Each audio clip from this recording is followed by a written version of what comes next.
Hello, नमस्कार बच्चों। आज सामने देख रहे हैं ये मीटर ब्रिज, जो पिछला वीडियो था उसमें मीटर ब्रिज के बारे में हम लोग बात किए थे और लगभग सारी बातें कर लिए थे। लेकिन मैं सोच रहा था कि एक दो बातें इसमें जो बहुत ही इम्पोर्टेंट हैं या ये कहें कि बहुत ही पॉइंटेड हैं, उनको कहनी चाहिए। यहाँ से क्वेश्चन बनते हैं और यहाँ से रीजनिंग टाइप के क्वेश्चन बनते हैं।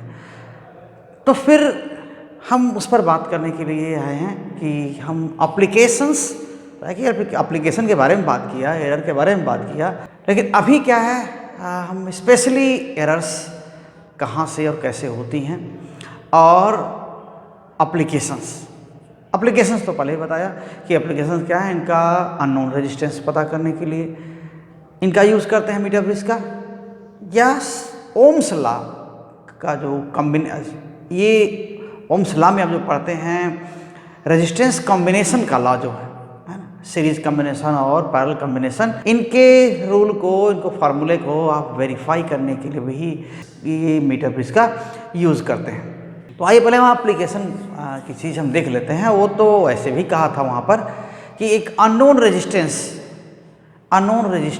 पता करने के लिए, डिटरमिन करने के लिए इस डिवाइस का, इस मीटर ब्रिज का हम यूज़ करते हैं। तो यहाँ पर नोन अननोन, अभी जो पिछला वीडियो हमने दिया था, बात किया, वहाँ पर ये था कि हम अननोन कहाँ लगाते हैं, बाकी बात हो चुकी है। तो अननोन आप यहाँ भी रख सकते हैं, यहाँ भी लगा सकते हैं। ये व्हीटस्टोन ब्रिज पर काम करता है, ऐसे ही मालूम है कि व्हीटस्टोन ब्रिज पर ये काम करता है। और साथ में ये 4 रजिस्टर्स में ये व्हीटस्टोन ब्रिज पर काम करता है, ये सही बात है। और तो जो व्हीटस्टोन ब्रिज में जो 4 रजिस्टर्स आप देखते हैं, वो 4 रजिस्टर्स इसमें अरेंज किए जाते हैं।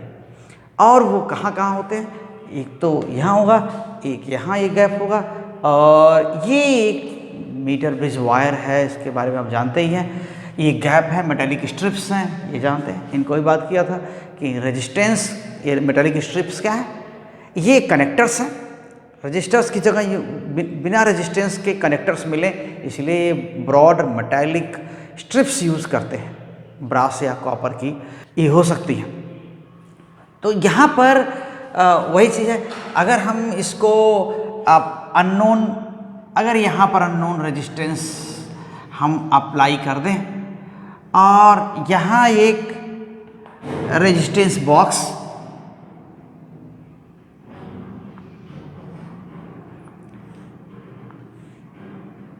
यहाँ एक नोन रेजिस्टेंस, तो यहाँ एक अननोन रेजिस्टेंस और यहाँ एक नोन रेजिस्टेंस। नोन रेजिस्टेंस किसकी हेल्प से अप्लाई करते हैं, रेजिस्टेंस बॉक्स की हेल्प से। रेजिस्टेंस बॉक्स में आप ये ऑप्शन देता है आपको कि आप रेजिस्टेंस अलग अलग वैल्यूज़ के वहाँ अप्लाई कर सकते हैं। तो एक बार कनेक्ट कर दिया, बार बार आपको ओपन करके उसको कनेक्ट नहीं करना है। एक बार आपने कनेक्ट कर दिया और वहाँ पर वो हमेशा के लिए, जब आप निकालेंगे वहाँ से तभी होगा, डिस्कनेक्ट होगा। अदरवाइज क्या होगा, यहाँ पर बहुत सारी वैल्यूज़ रेजिस्टेंस की एक्टिव करने के लिए आपको ऑप्शन मिलते हैं रेजिस्टेंस बॉक्स से। और फिर क्या करते हैं, और वैसे ही आप जानते हैं कि यहाँ पर जो वायर है, आप गैल्वेनोमीटर और ये यहाँ पर, और सप्लाई कैसे देते हैं, ये सप्लाई देते हैं ये यहाँ पर, ठीक है। ये सप्लाई विद की आप यहाँ कनेक्ट किए होते हैं। तो अगर R3 R4, यही बताया था कि अगर यहाँ पर R3 है, ये R4 है, और यहाँ क्या है, इस पोर्शन का, ये जो आप B और D, यहाँ A और C, इन पॉइंट्स को इमेजिन कर रहे थे, ये वैसे ही जो पहले हम पिछले वीडियो में माने थे, वहीं पर यहाँ पर भी ये वही चीज़ है। इस पोर्शन का, इस पार्ट का रेजिस्टेंस क्या है, मान लेते हैं R1, और D और C के बीच जो रेजिस्टेंस है वो क्या है, R2। ऐसे हमें R1 R2 दोनों की वैल्यूज़ मालूम हो या दोनों का रेशियो मालूम हो, तो इतने से काम हो जाएगा। तो जो बैलेंस कंडीशन में आप जो फाइंड आउट करते थे, क्या करते थे आप, इन balanced condition okay, in balanced condition R1 divided by R2 equals R3 divided by R4। अगर ये R4 अननोन है या R3 ही अननोन है, हमने जैसे इसको मान लिया कि ठीक है ये नोन है, ये नोन है, और यहां पर क्या है, अननोन है। ये डिस्टेंस L है और ये 1 मीटर वायर तो है, तो ये 100 माइनस L। ये बात पहले भी कर चुके हम लोग।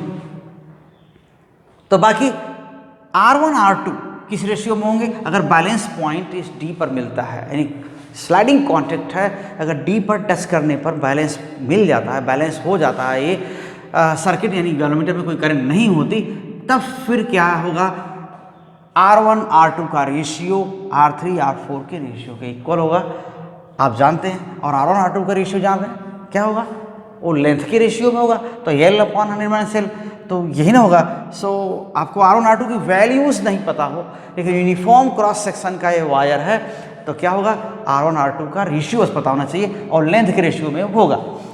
और ये सेंटीमीटर में ये 100 सेंटीमीटर है, तो L divide by 100 minus L यही रेशियो होगा, और वहाँ पर R3 डिवाइड बाई R4 होगा। कई बार कह चुके हैं, ये जो फार्मूला है आप देख लीजिए कि आपका नोन और अननोन किधर कहाँ कहाँ है। ये याद करने की चीज़ नहीं है, यहाँ देख लेने की चीज़ है कि पहले अननोन, अगर यही अननोन यहाँ होता और नोन यहाँ होता तो फिर क्या होगा, known divided by unknown equals L upon 100 minus L, ऐसा होता। यहाँ पर देखिए क्या है, लेकिन अननोन डिवाइड बाई नोन है, तो जैसे आप कर देंगे, अननोन अगर वहाँ होगा तो यही रेशियो उल्टा दिखेगा आपको। तो R3 यही ना फाइंड आउट किए थे कि R3 क्या है, ये R4 नोन है और L अपॉन 100 माइनस L, ये सेंटीमीटर, ये चीज़ हो गई। या हमको ये रेशियो इंपॉर्टेंट है, हम यहीं पर इसको देखना चाहेंगे। तो आप करते क्या, अननोन रेशियोस मालूम करने के लिए क्या करते हैं, जो आप लैब में जाते हैं तो लैब में जब जाते हैं तो आप क्या क्या करते हैं कि एक तो इसके लिए आप सब अरेंजमेंट करने के बाद, सारा अरेंजमेंट करने के बाद आप क्या करते हैं, यही आपको देखना है कि ये नोन रेजिस्टेंस क्या है। तो अननोन हमको कैलकुलेट करना है, अननोन तो कैलकुलेट करना है, R3 को कैलकुलेट करना है आपको।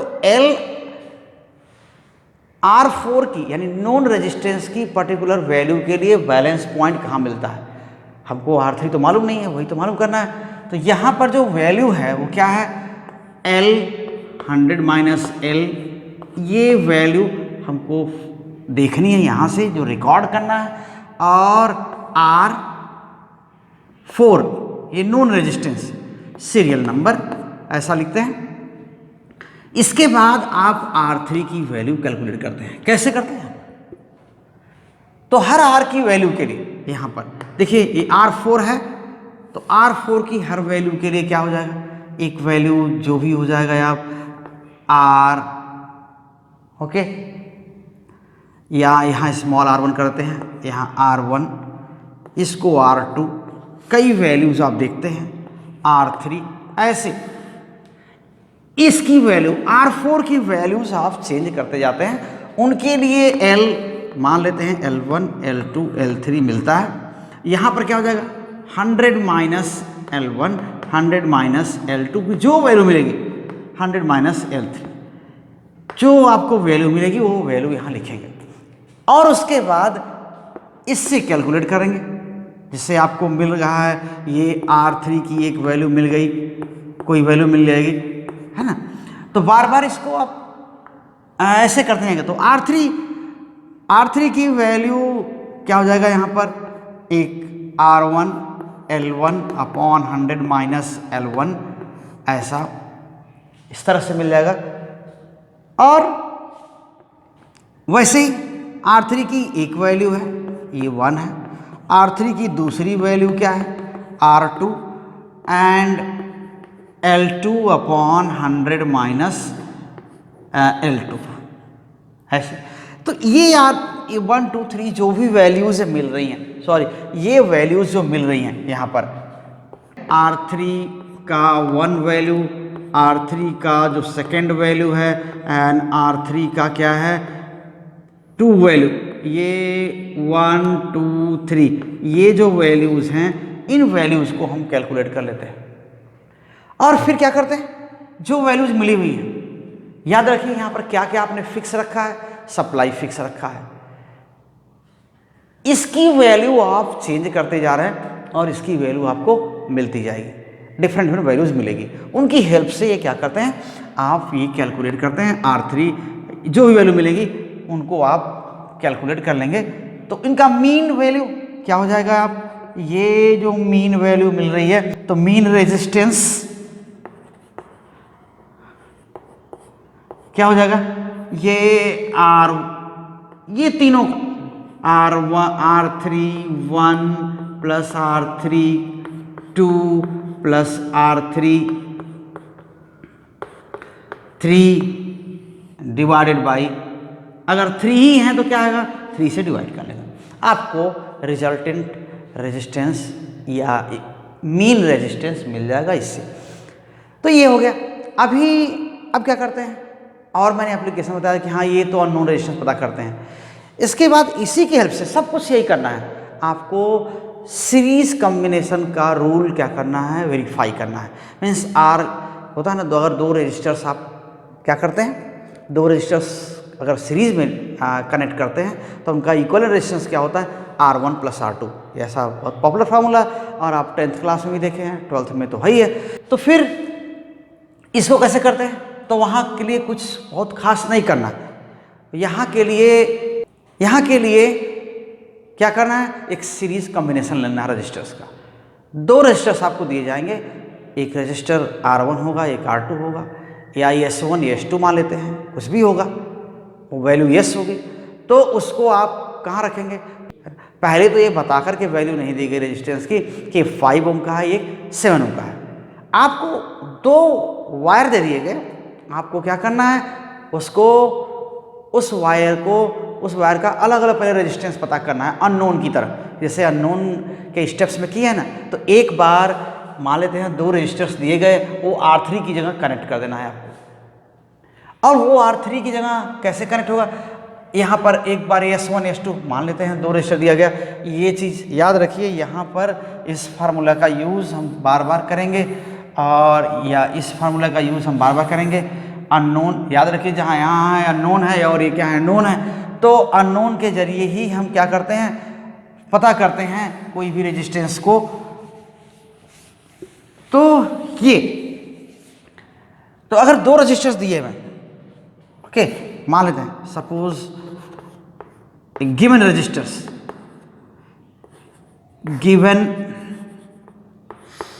गिवन resistors having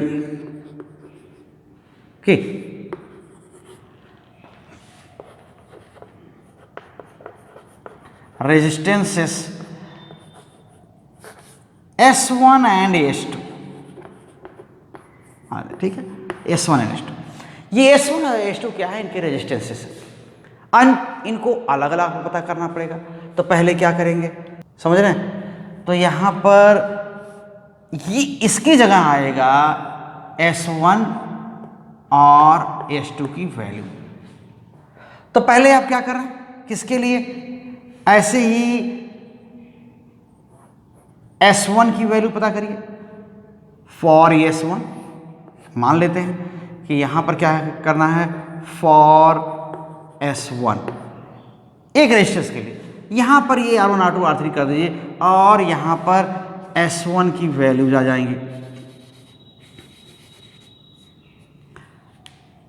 S1 की वैल्यू आ जाएगी, तो S1 डैश कर दीजिए, S1 double dash, S1 triple dash, आपकी मर्जी जो करिए, यानी अलग अलग है। 3 वैल्यूज पता, हमने S1 को यहाँ लगाया, एक रेजिस्टेंस को यहाँ लगाया S1 को, S1 को यहाँ अप्लाई किया, कनेक्ट किया, और इसके बाद क्या हुआ, S1 की तो नॉन रेजिस्टेंस की जगह R1 आपने एक्टिव कर दिया, तो इसकी वैल्यू कुछ आएगा कुछ वैल्यू।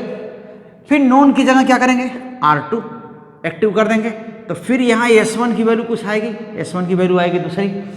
फिर यहाँ पर क्या किया, ये नॉन रेजिस्टेंस की जगह R3 यहाँ रख देंगे, एक्टिव कर देंगे, फिर S1 की कोई और वैल्यू आएगी, ठीक है ना, ट्रिपल डैश। इन तीनों का मीन ले लेंगे तो S की मीन वैल्यू आ जाएगी S1 की, तो S1 की मीन वैल्यू ऐसे आ जाएगी। वैसे ही फिर क्या करेंगे, ऐसा ही चीज किसके लिए करेंगे, किसके लिए, S2 के लिए। तो S2 के लिए फिर यही यहाँ पर कुछ R1 R2 R3 non resistance की जगह R1 R2 R3 ऐसा आप एक्टिव करते जाएंगे, और यहाँ S2 अब की बार क्या होगा, S2 होगा। तो S2 की डिफरेंट वैल्यूज हो सकता है, वैसे तो आनी चाहिए एक ही वैल्यू, नहीं S2 की वैल्यूज यहाँ मिलेंगी, आपके एक्सपेरिमेंटल वैल्यूज मिलेंगी यहाँ पर। तो यहाँ फिर ये R1 R2 R3 कर देंगे, और यहाँ डिफरेंट लेंथ मिलेगा। फिर ये क्या है, S2 dash S2 double dash, ऐसे ये मिलता जाएगा, S1 double dash S1 dash, अरे sorry S2 dash S2 double dash, ऐसे S2 ट्रिपल डैश, ऐसे में। फिर अब क्या करेंगे, फिर S2 की मीन वैल्यू ले लेंगे, तो अब क्या हो जाएगा, S1 और S2 की अलग अलग वैल्यूज मिल गई, आपको S1 और S2 की अलग अलग वैल्यूज मिल गई। अगर ये सीरीज है तो क्या होना चाहिए, according to rule, according to formula क्या होना चाहिए, टोटल रेजिस्टेंस क्या होना चाहिए, S1 प्लस S2 होना चाहिए, उनकी वैल्यूज का सम होना चाहिए। तो जो यहाँ S1 का मीन वैल्यू आया, जो S2 का मीन वैल्यू आया, उन दोनों को क्या करेंगे, हम सम कर देंगे। तो फिर वो फार्मूला कैसे बनेगा, तो क्या होना चाहिए, S1 mean plus S2 mean divided by S1 mean plus S2 mean क्या हो जाना चाहिए, ये कितना आता है, according to formula, according to rule, S1 plus S2, ये क्या हो जाएगा, S इक्विवेलेंट। यहाँ पर तो जो यहाँ बारी वैल्यू पता किए हैं उनको सीधे सम कर देंगे तो इतना आना चाहिए। ये रूल के अकॉर्डिंग तो आप यही जानते हैं कि सीरीज में ऐसा होता है। तो क्या सीरीज में हम कनेक्ट करके यहाँ पर और फिर यही काम करेंगे तो क्या होगा, देखते हैं कितना आता है, वही वेरिफिकेशन है, इसी को हम कहते हैं वेरिफिकेशन। तो ये अब यहाँ पर क्या करते हैं, अननोन की प्लेस में आप क्या करते हैं, यहाँ पर S1 और S2 दोनों कनेक्ट करते हैं। यहाँ आप क्या करते हैं, S1 और S2 दोनों इस जगह पर आप कनेक्ट कर देते हैं। तो ये S1 हो गया और ये S2 हो गया, ऐसा इनका सीरीज हो गया, ये S1 S2 का सीरीज हो गया। अब हमारे लिए ये कॉम्बिनेशन अननोन हो गया।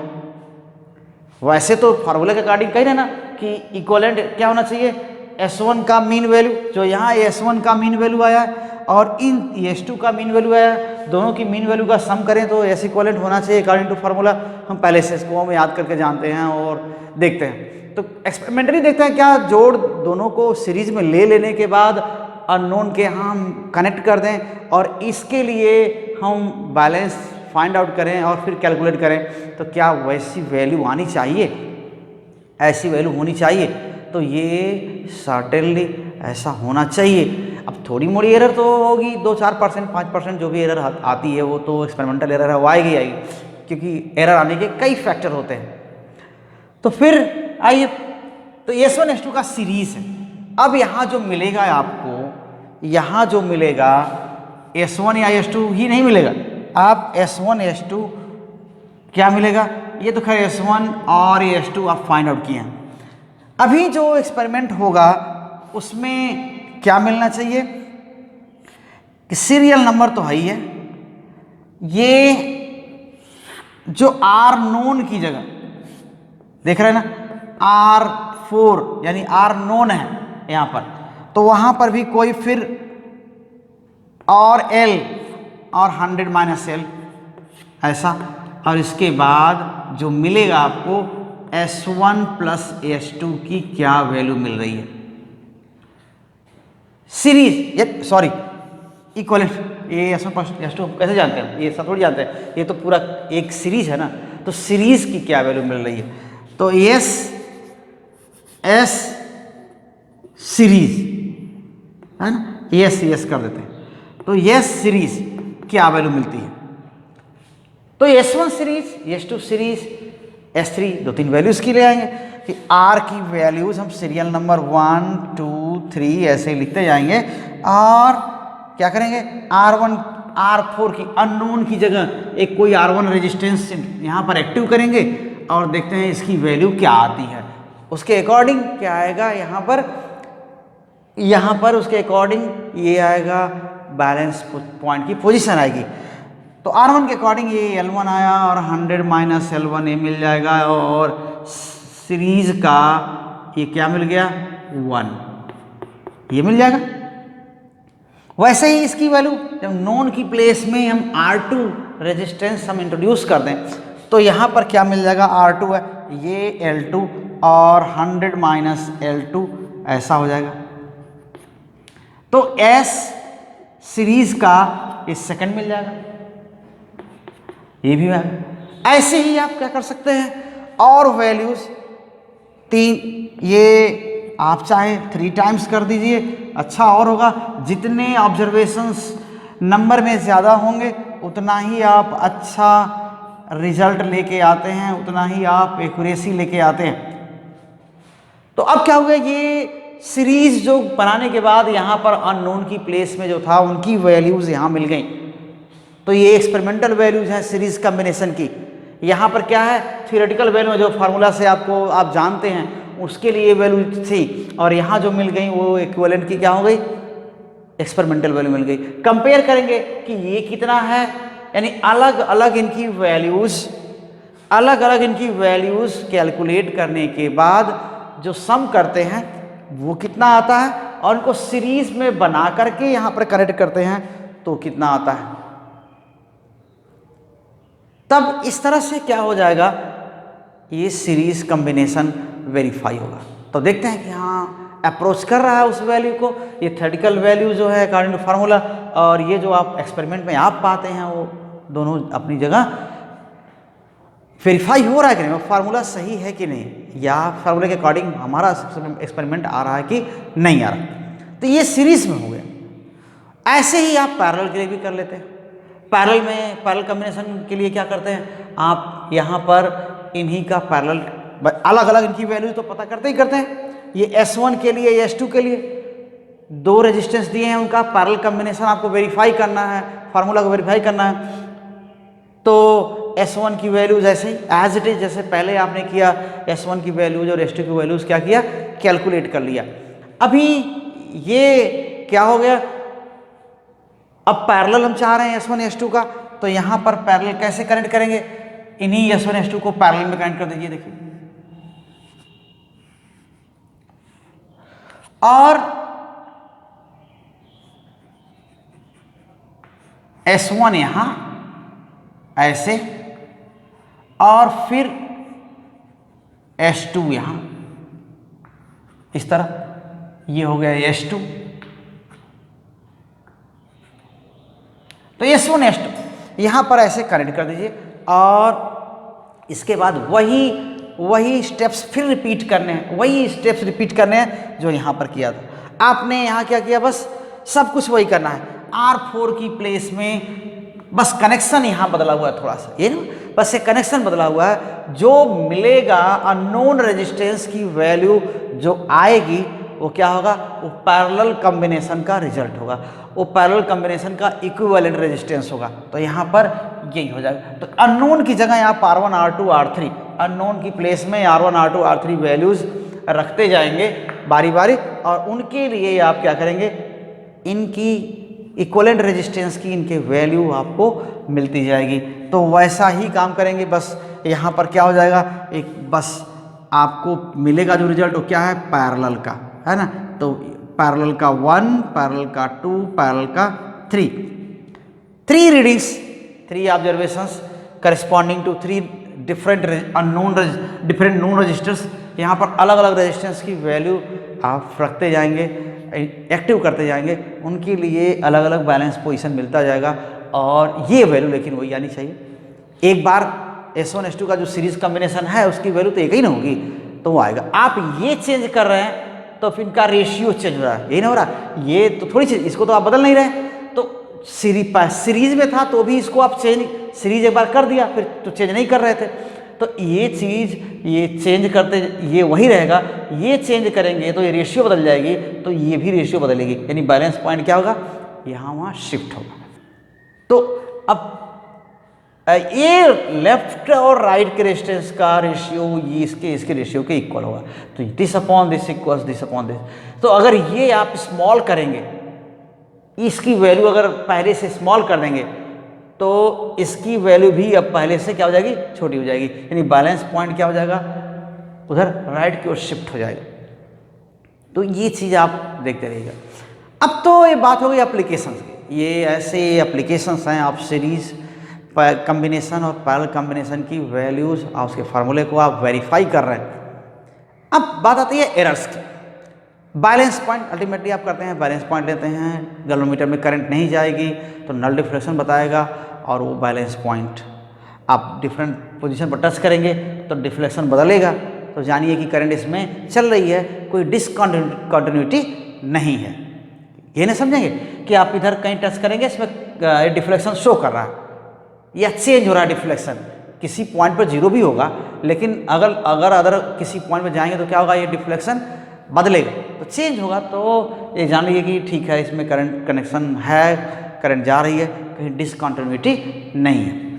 तो आइए, तो एरर की और पॉसिबिलिटी क्या हो सकती है, हम जरा इस पर देख लेते हैं। इस फार्मूले को आप ऐसे ही ध्यान दीजिए, ऐसे ही रहेगा, और हम इसको इरेज कर लेते हैं।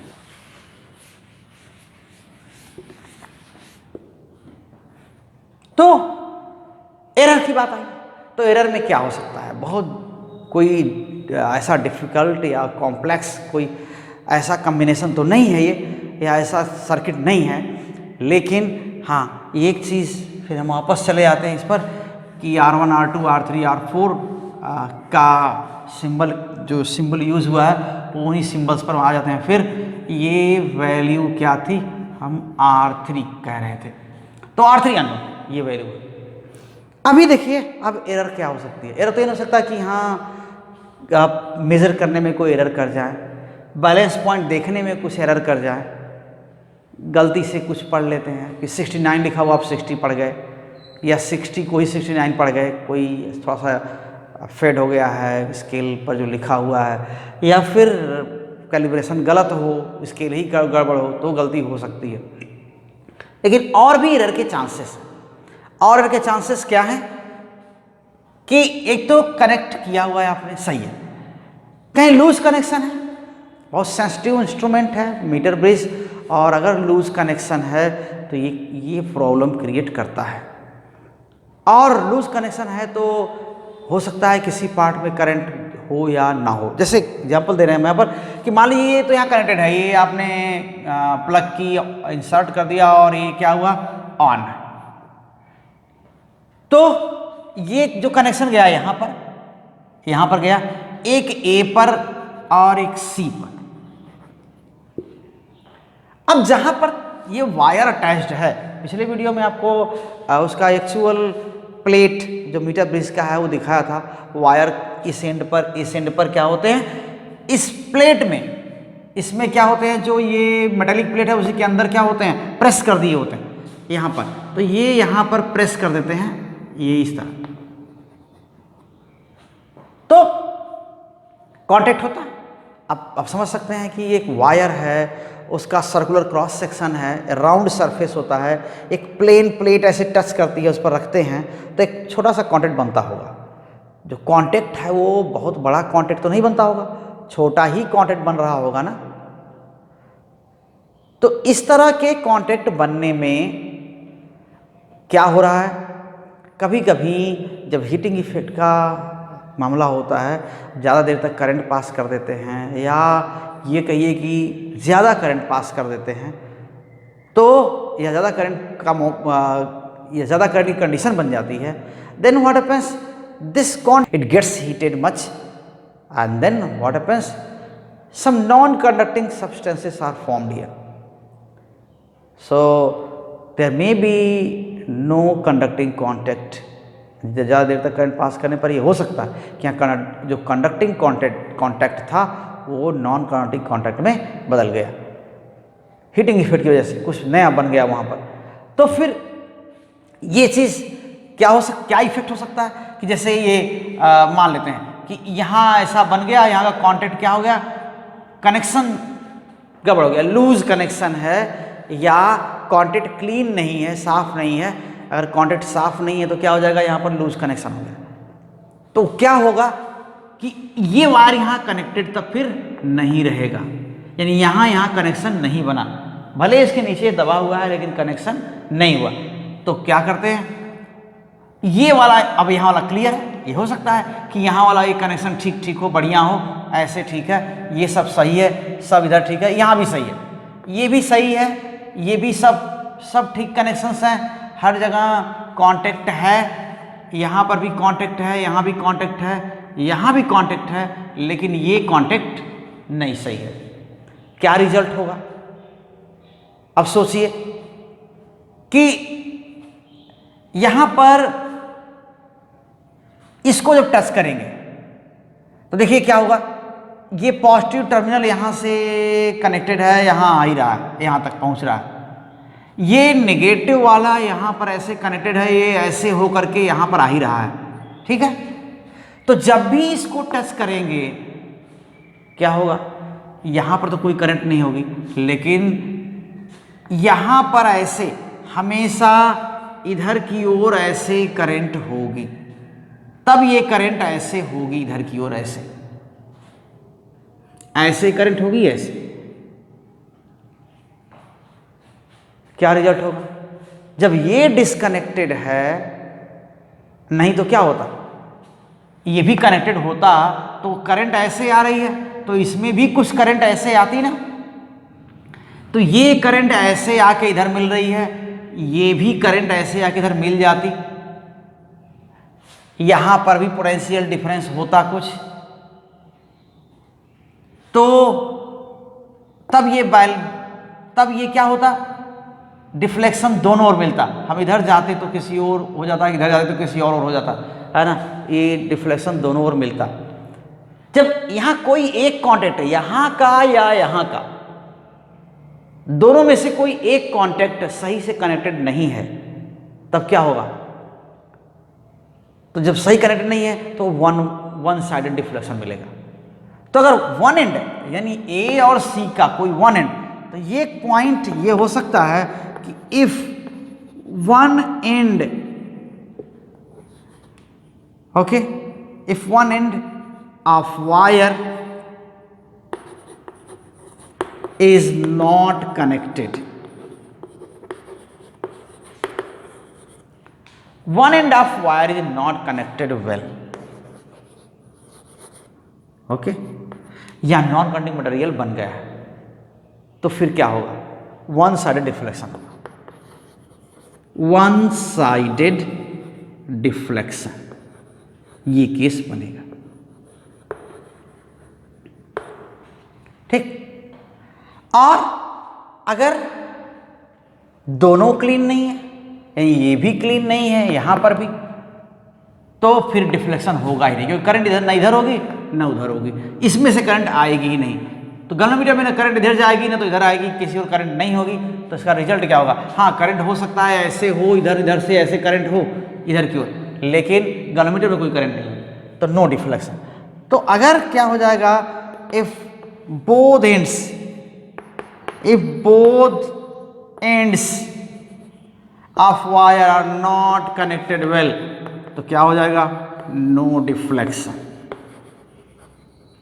ये तो होगा ही होगा। हाँ, दोनों डिफ्लेक्शन तभी मिलेगा मूव करने पर जब दोनों एंड्स क्लियर होंगे। तो एक तो बात हो गई कि नो डिफ्लेक्शन मिलने का। एक और केस हो सकती है कि एंड रेजिस्टेंस, एक एरर तो ये हो गई, और end resistance, error due to end resistance, ये क्या हो सकता है? तो आइए उसको भी देखते हैं। So error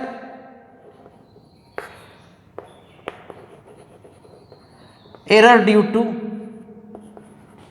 and resistance.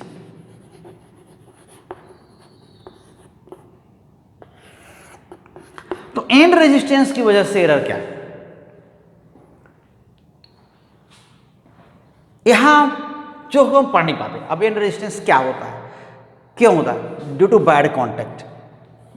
इसका क्या ओरिजिन क्या है? एंड रेजिस्टेंस का ओरिजिन क्या है? ये bad contact,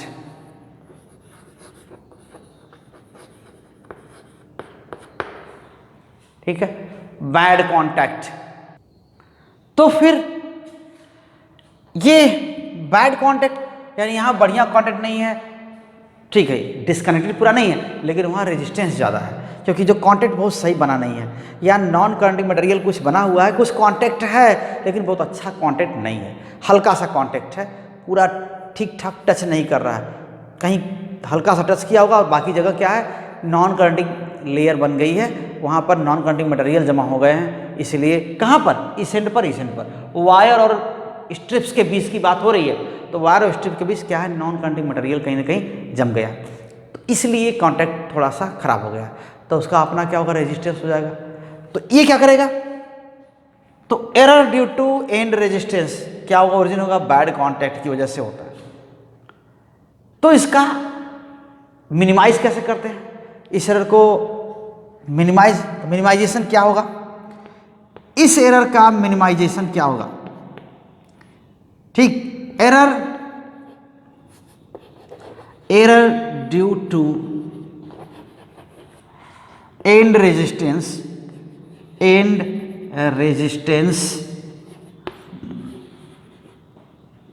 can be minimised, can be minimised, कैसे मिनिमाइज कर सकते हैं, by adjusting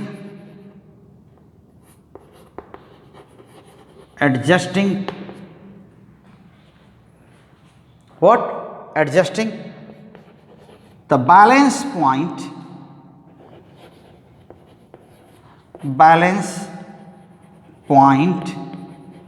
near the middle। तो मिडिल के आसपास बैलेंस पॉइंट ले आने की कोशिश करें। एक तभी हो सकता है जब आर को थोड़ा चेंज करके देख लीजिए कि ये जो नॉन रेजिस्टेंस है उसकी वैल्यू हम इस ढंग से बदलें, कम करें या बढ़ा दें ताकि बैलेंस पॉइंट कहीं इधर आसपास आए, तो ये एरर मिनिमाइज हो जाएगा। इसको आपके हाथ में तो नहीं, हाँ ठीक है, कनेक्शंस क्लीन कर लें, बढ़िया कर लें, एक्सपेरिमेंट करने से पहले या अपर्टस को ठीक ठाक कर लें तो ये एरर कम होगी, लेकिन वो तो करंट फ्लो हो रही है तो तुरंत रोज रोज तो आप कर नहीं सकते, कुछ महीनों कुछ में ऐसा आप काम करते हैं कि यहाँ उसको ये ओपन करके और बढ़िया से क्लीन कर लेते हैं, ये काम करते हैं। तो इसके लिए आप यही काम, ओके। तो फिर देखिए अब कैसे ये मिनिमाइज मिडिल में लेने पर कैसे क्या होता है, ये मिनिमाइज कैसे करता है, ये आप मिडिल में आप बैलेंस पॉइंट लेते हैं तो एक कैसे ये कम एरर क्यों आती है, ये चीज़ हम थोड़ा सा एग्जाम्पल से हम उसको देख लेते हैं कि कैसा होना चाहिए। जैसे मान लिया कि एंड रेजिस्टेंस कितना है, अगर ये हम यहीं पर आ जाते हैं, ठीक है, देखिए तो end resistance, let end resistance additional resistance है, एन रेजिस्टेंस, या इसको क्या बोलते हैं, एडिशनल रेजिस्टेंस ऑफ कनेक्शंस, यही ना, additional resistance of connections. Connections का एडिशनल रेजिस्टेंस वही एन रेजिस्टेंस।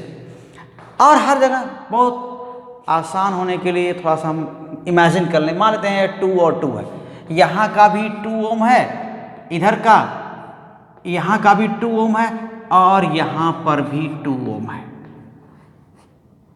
जिसको आप काउंट नहीं करते हैं, हम उसको इग्नोर करते हैं, काउंट नहीं करते हैं, क्योंकि हम R1 और R2 इन ये दोनों रेजिस्टेंस का रेशियो किसको लेते हैं, इन लेंथ का रेशियो लेते हैं। यानी जो रेजिस्टेंस यहाँ पर है वो क्या है, बस इसी वायर का रेजिस्टेंस है, इसी वायर का रेजिस्टेंस है। जबकि ए और डी के बीच में ये भी आता है, ये क्या है, ये जॉइंट भी आता है, एक कनेक्शन भी आता है। तो ए और डी के बीच में क्या रेजिस्टेंस है, उसको हम इस वायर का ही रेजिस्टेंस काउंट करते हैं। मान लेते हैं कि मेटल स्ट्रिप्स का रेजिस्टेंस क्या है, मिनिमम है या 0 है, नहीं है। लेकिन अगर बैड कांटेक्ट है तो यहाँ पर क्या होगा, यहाँ का भी रेजिस्टेंस उसमें होगा, होना उसी में चाहिए, ये ए और डी के बीच ही आएगा। और यहाँ पर क्या हो जाएगा, यहाँ भी अगर रेजिस्टेंस है तो सी और डी के बीच, तो वो फिगर इमेजिन करिए व्हीटस्टोन ब्रिज वाला, कि सी और डी के बीच R2 का ही बस रेजिस्टेंस आप कंसिडर करते हैं, जबकि ये जंक्शन का भी इस ज्वाइंट का भी अपना क्या होगा, एक रेजिस्टेंस जरूर होगा, थोड़ा ही सही, अगर बहुत क्लीन है तो थोड़ा ही होगा, लेकिन होगा जरूर। तो आइए तो ये देखते हैं, ये पूरी पॉसिबिलिटी है कि वहाँ पर रेजिस्टेंस होगा। मान लिया एक रफली हम ऐसा सोच रहे हैं कि 2 ओम है, ये 2 ओम है, कभी कभी बहुत ज़्यादा भी हो सकता है, कभी कभी ये ज़्यादा भी हो सकता है, और हम 2 ओम क्या है मान रहे हैं। और इस वायर का रेजिस्टेंस पूरा 1 मीटर वायर है, इस पूरे 1 मीटर वायर का रेजिस्टेंस हम ऐसे ही इमेजिन कर लें कि वह वैल्यू क्या है, ये कुछ 5 ओम मान लीजिए। आर यहाँ अगर ए सी है, पूरा ए सी यहाँ इस वायर का रेजिस्टेंस, सो आर वायर ऐसा लिख देते हैं, आर वायर इक्वल्स मान लेते हैं 5 ओम है। और बैलेंस पॉइंट कहाँ मिला, बैलेंस पॉइंट कहाँ मिल गया, again let balance point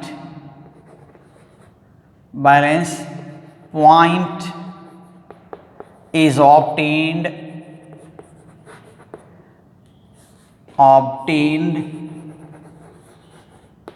at क्या हो जाएगा, L इक्वल्स, आप यही मानिए 20 सेंटीमीटर पर। कह रहे हैं आप थोड़ा एरर इसमें ज़्यादा, यही कह रहे हैं कि आप अगर मिडिल के आसपास नहीं है बैलेंस पॉइंट तो क्या होगा, इसमें एरर आने की पॉसिबिलिटी होती है। और वो देखते हैं एरर कैसे राइज होती है, और मिडिल में ले लें तो कैसे, मिडिल में बैलेंस पॉइंट ले आएँ तो कैसे वो रिमूव होती है, यही हमको देखना है। तो फिर ऐसे में हम इसको भी सोचें कि 20 सेंटीमीटर पर बैलेंस पॉइंट मिला, तो हम R1 R2 का रेशियो क्या समझेंगे, रिकॉर्ड क्या करेंगे, रिकॉर्डेड। तो रिकॉर्डेड R1 अपॉन R2 क्या हो जाएगा, R1 अपॉन R2। आप तो ये 2 ओम तो देख नहीं रहे हैं, और ना तो मेजर कर रहे हैं, आप बस ये लेंथ दे करके 20 है, इधर 80 होगा, यही मेजर करेंगे ना, ये 20 है, यहां पर 80 होगा।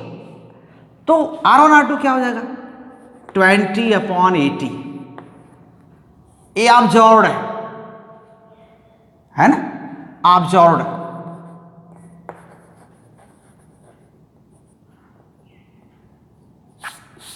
ये आर वायर, तो ये ऑब्जर्व्ड क्या है, R1 by R2, R1 by R2 2/8 यानी 1/4, ये 1/4 हो गया। तो आप तो यही लिखेंगे, रिकॉर्ड में तो यही लिखेंगे, अब चाहे गलत हो चाहे सही हो, लेकिन आप यही लिखेंगे। और ये वैल्यू कितनी आती है, कुछ है जो भी होगी, तो ये 1 आप लिखेंगे। तो R1/R2 क्या हो गया, ये आ गया 1/4, यही ना आ गया। तब उससे क्या होगा, तब आप क्या R3/R4 को भी क्या लिखेंगे, देन R3/R4 भी तो आप वही लिखेंगे ना, 1/4 ही लिखेंगे, क्योंकि इक्वल है बैलेंस होने पर। तो जो R3 होगा वो क्या होगा, R4 इंटू 1/4। आपके हिसाब से R3 है, ऐसा होना चाहिए। R4 की वैल्यू जो भी होगी आप वो करेंगे, लेकिन होना क्या चाहिए था, अगर ये 2 ओम ऐड होता है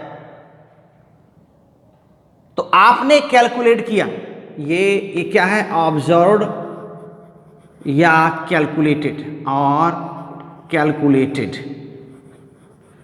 लेकिन इन रियल क्या होना चाहिए, लेकिन रियल में क्या है,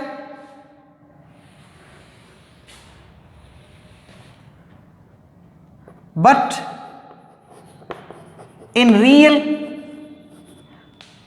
ये क्या होना चाहिए, R1/R2 क्या होना चाहिए था, 20 ओम का रेजिस्टेंस। देख लीजिए वायर का पूरा यहां से यहां 5 ओम है, 5 ओम है ना, तो 20 सेंटीमीटर का रेजिस्टेंस क्या हो जाएगा, 1 ओम हो जाएगा। 20 सेंटीमीटर का 1 ओम, तो 20 सेंटीमीटर इक्वलेंट टू 1 ओम, यानी 20 सेंटीमीटर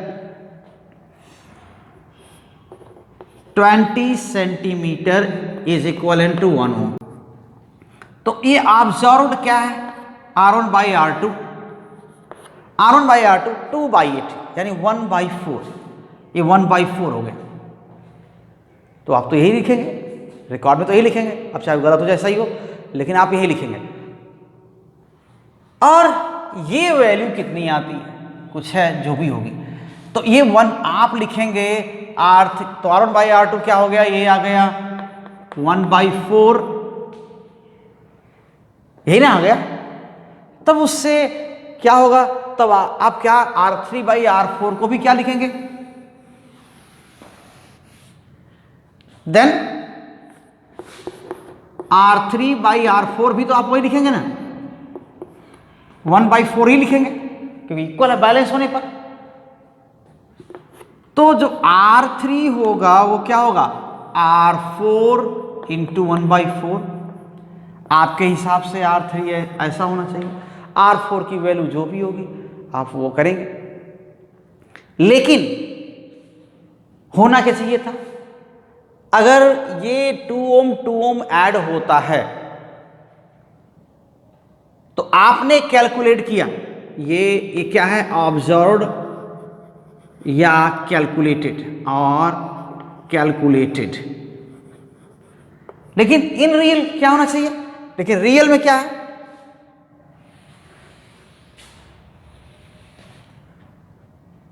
बट इन रियल ये क्या होना चाहिए, R1/R2 क्या होना चाहिए था, 20 ओम का रेजिस्टेंस। देख लीजिए वायर का पूरा यहां से यहां 5 ओम है, 5 ओम है ना, तो 20 सेंटीमीटर का रेजिस्टेंस क्या हो जाएगा, ठीक है, 1 ओम हो जाएगा, 1 ओम हो जाएगा। 20 सेंटीमीटर का 1 ओम, तो 20 सेंटीमीटर इक्वलेंट टू 1 ओम, यानी 20 सेंटीमीटर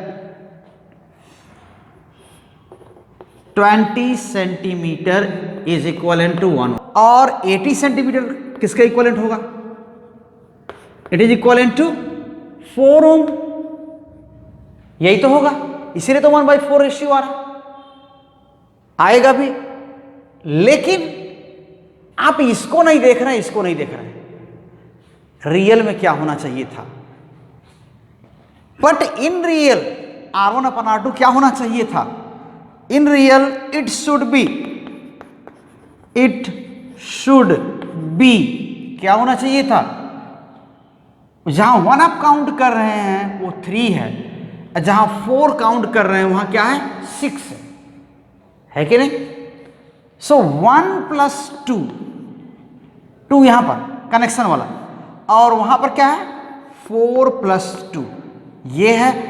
तो एक्चुअल होना चाहिए आपका 3/6 यानी 1/2 ऐसा होना चाहिए।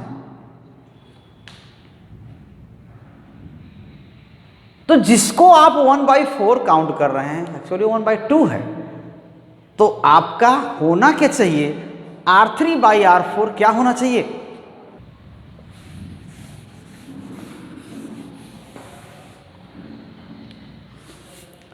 ठीक, तब R3/R4। वैसे तो R3/R4 आप क्या लिख रहे थे? यहां देखिए, यहां पर R3/R4 आप क्या लिख रहे थे? आपने जो ऑब्जर्वेशन लिया, आपने इन लेंथ का बस रेशियो लिया R1/R2 की प्लेस में, तो आप यही लिखते हैं कि R1/R2 1/4 आया, 20 और 80 1/4 आया। तो R3/R4 भी क्या होगा? बैलेंस होने पर 1/4 आएगा। तो R3 इक्वल्स R4 इंटू 1/4। लेकिन यहां पर जो आप इसके लिए जो पढ़ रहे हैं, R4 की जिस वैल्यू के लिए बैलेंस पॉइंट मिला हुआ है वहां का रेजिस्टेंस 1 ओम और 4 ओम या 1:4 के रेशियो में नहीं है। एक्चुअली ये 2 ओम इधर भी 2 ओम इधर भी क्या है? 1 + 2 और 4 + 2 1/2। तब क्या होना चाहिए? आपका जो सही आना चाहिए, so it should be R3/R4 equals 1/2। आपने लिख दिया ऐसा, और होना क्या चाहिए? वही रीडिंग के लिए आपका होना चाहिए R4 इंटू 1/2। अब सोचिए कि अगर ये कहीं पर मान लेते हैं ये 8 ओम है, या अगर ये 3 ओम है, तो आप लिख देंगे 3/4। 3 ओम अगर ये है, जो अननोन है, अगर 3 ओम है तो 3/4 लिख देंगे। कौन सा? अननोन को। होना क्या चाहिए? ये 3 है तो 3/2 होना चाहिए। तो कितना एरर हुआ है? 100% एरर है। जितना वैल्यू है उसका आपने हाफ कर दिया। जितना वैल्यू है, कितना एरर हो गया? जितनी 100% एरर हो गया। जितनी वैल्यू थी उसका आपने हाफ लिख दिया, तो इतना एरर हो गया। तो अब कहां पर लिया था आपने? 20 सेंटीमीटर पर लिया था एरर। तो एरर बहुत ज़्यादा हो गया, वैल्यू पहले की आधी आ गई। अभी ज़रा देखते हैं कि मिडिल में लेते हैं। याद रखिए सब चीज़ों को। क्या है? अगर यही मिडिल में लिया जाता है, तो अगर मान लेते हैं बैलेंस पॉइंट कहां पर हो, इसको सबको हम इरेज कर दे रहे हैं, है ना? सब कंफ्यूजन करेंगे, देख रहे हैं। तो अगर ये बैलेंस पॉइंट मिडिल में लिया जाए,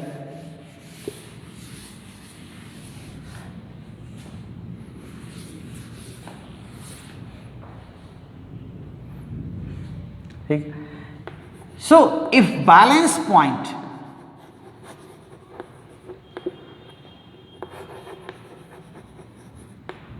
is taken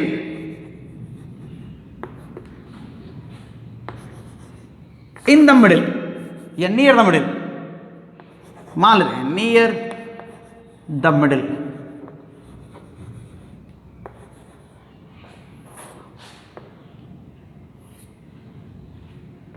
तब क्या होगा? तब देखिए, यानी कि L क्या हो जाएगा? 50 नियर क्या? इन द मिडल कर लेते हैं, ठीक। 50 सेंटीमीटर, तो 100 माइनस एल क्या हो जाएगा? 100 माइनस एल भी क्या हो जाएगा? 50 हो जाएगा। तब यहां का रेजिस्टेंस क्या हो जाएगा? R1 क्या हो जाएगा? 2.5 आधा हो जाएगा, और R2 भी 2.5 हो जाएगा। तब फिर क्या हो जाएगा? देन R1/R2 ये क्या है? L/100 माइनस एल है, और ये कितना आएगा? 50/50 कितना होगा 1/1, 1 ही आएगा। या रेजिस्टेंस कितना है R1/R2 और R1/R2 कह रहे हैं पूरा 5 ओम है, तो कितना हो जाएगा R1 2.5 आधा हो जाएगा, और ये भी क्या हो जाएगा 2.5 ये भी हो जाएगा, तब भी क्या होगा वही 1/1, ये ना यार, ऐसे आए। अगर ये मिडिल में बैलेंस पॉइंट है, आपने बस इसका और इसका R1 बस वो वायर का ही रेजिस्टेंस लिया, यहाँ जो 2 ओम एक्स्ट्रा हो रहा है उसको आपने नहीं काउंट किया, तो आपका इतना आया, तब आपका इतना आया। अगर वो काउंट हो भी जाता किसी तरह, तब क्या होता, ठीक। इफ एंड रेजिस्टेंस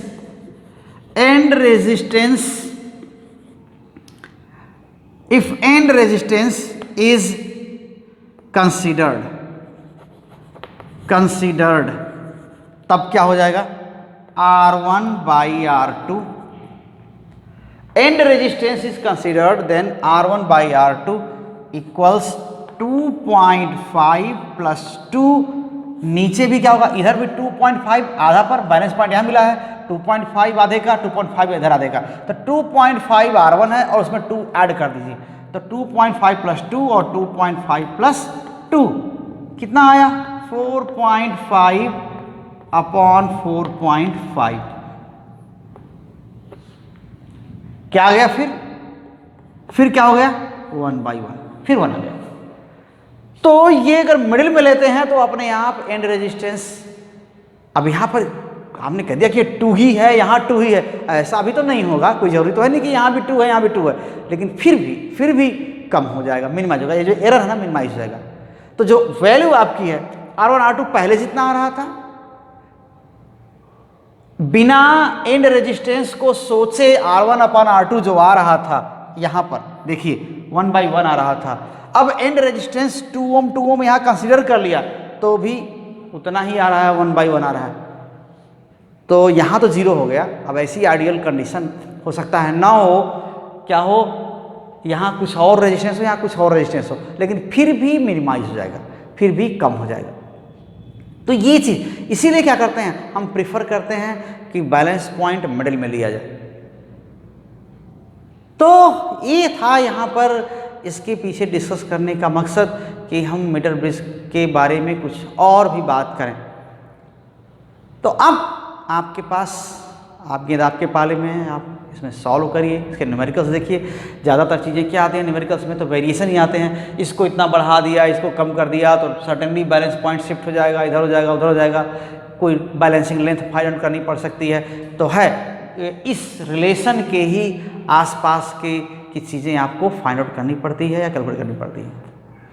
तो होप आपको समझ में आ गया होगा और आप निश्चित ही अपना एफर्ट लगाएंगे, कुछ क्वेश्चंस करेंगे। अगर आपको नहीं समझ में आएगा तो फिर आप ज़रूर क्वेश्चन छोड़ सकते हैं।